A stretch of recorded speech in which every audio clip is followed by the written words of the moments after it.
Hey there, it's Will from UBTV, and today, following the end of COP26, we're asking students what they made of it. Alright, so, did you follow COP26 at all? No. No. Do you know much about it at all? No. No, not enough. A little, not much. Do you know much about it at all?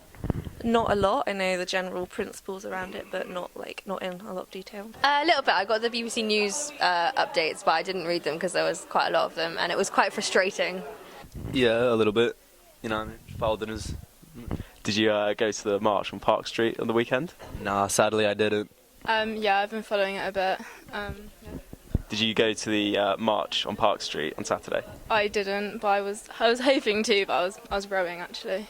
Fair enough. Yes, I do. Yes, I do. Did you go to the march on Park Street on Saturday? Yeah. Yep, we did from start to end. Perfect. How was it? What did you find out there? It was good. Like they did some speeches at the start, and they covered like health and how like climate affects health and like racism issues. And yeah, then we went on the march, and it was good. Yeah, it was great. I got very emotional to see so many people turning up from very different backgrounds as well. So this unity arising from like the ability to bring people together, not from across society, because like Tory people don't really care about it. But I mean, to create this movement of solidarity, I think, is very important for the community of Bristol. So I felt very emotional to be there and see this in like happening.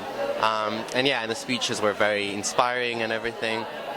Yeah, great time. And the samba band, amazing. What do you think students can do to reduce global warming and improve our climate?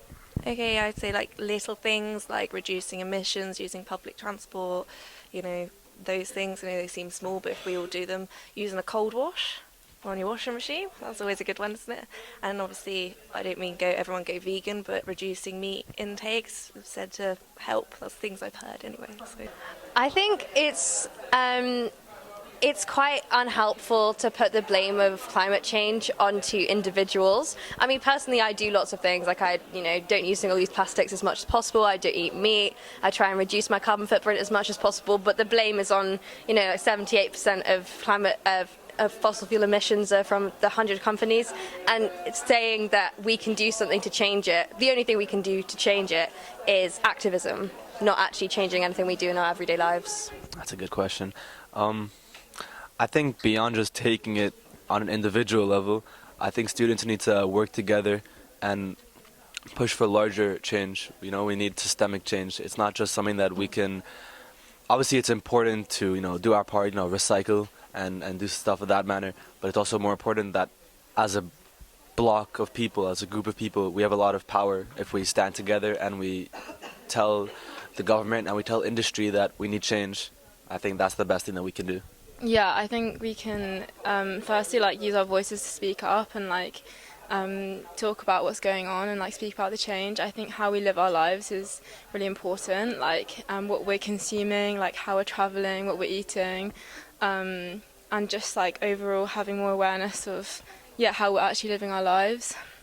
I think it's just being educated and trying to reduce your carbon footprint where you can. So through diet or biking and stuff like that, and just raising awareness. I think. I think mobilizing and joining the movement of climate action, because I think individual action is important, but we can't change the world without political action.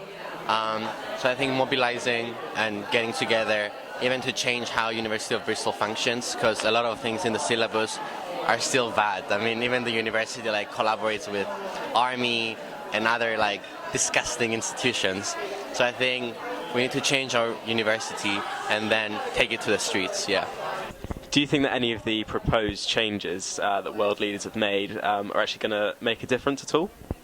I think we'll have to just wait and see, because they've said so many things. And, they're very good with their words, and they say things, and then they do, like what Greta Thunberg said, blah, blah, blah. They can say as much as they want, but we'll just have to wait and see what happens before we know if they make any changes. I think it depends if the changes suggested are actually gone through with, and the leaders actually commit to what they are saying. So there's an element of empty promises, you think? If you look at COP21 and Paris 2015, there's not been enough done, and we're not doing enough. So I just hope that the promises that they're making, they will actually, commit to doing them. Personally, no. I think that we need to do we need to do much more. But if we can only do so much and just start the process, I think that's enough. I think we need to start somewhere and just keep going. But no, I don't think it's drastic enough. I think we're in a dire situation and people aren't taking it seriously enough. I think they will be carried out when there's a financial benefit to the world leaders. When there's money to be made from it, they will do it. When there's not, they probably won't. No, like they're not rapid enough and they're not covering enough bases to be effective in the long term. And be sustainable. I don't think. Yeah, I don't think I can expect real change from world leaders. They're there with their agendas like business as usual and profit and greed. So I don't think that change is going to come from them. I mean, we need to keep pushing, of course. I'm not saying not to pay attention to COP26, but I think COP26 is created to fail. Yeah. Do you think that the damage done to the planet is somewhat irreversible? Do you think it's naive to think that we can get the planet back to how it was? I think we have to have hope, because otherwise we're not going to get anywhere, and we've got to be looking towards the future with hope, not fear. Maybe to an extent, but it's like even if we stopped releasing fossil fuels, like sea levels would still rise. Like the climate is still responding to that, and it will continue to even if we stop releasing fossil fuels. And like we have passed a lot of tipping points, so like maybe the UK is in a good place compared to the rest of the world, average world. For example, I'm from Cyprus, and Cyprus is a hotspot of climate change. So like 60% of the island is at risk of desertification. Like we had 47 degrees last September. So we've went across a lot of tipping points. So it might not be the end of the world if we from now on, if we change how our economy functions. It's not going to be the end of the world, but for sure some stuff are pretty bad, yeah. Too far gone. It's definitely too far gone. I think lots of the damage is quite irreversible, and I think dwelling on it too much is quite depressing, because I think it's just exponentially growing. But I couldn't say. I think it will take a lot of time to reverse the damage done, but it's not completely irreversible, I think. Okay, I think we can't reverse what's happened, what's been done, but we can help slow it down for future generations. I think that's very important. To a certain degree, but that doesn't mean that just because it might be somewhat irreversible that we should not try to fix it.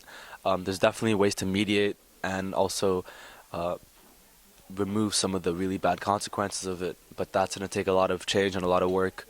So I think we're only at the beginning of this process, and we shouldn't lose hope that we can actually do something about it. I think we need to work together, and I think we can do it together.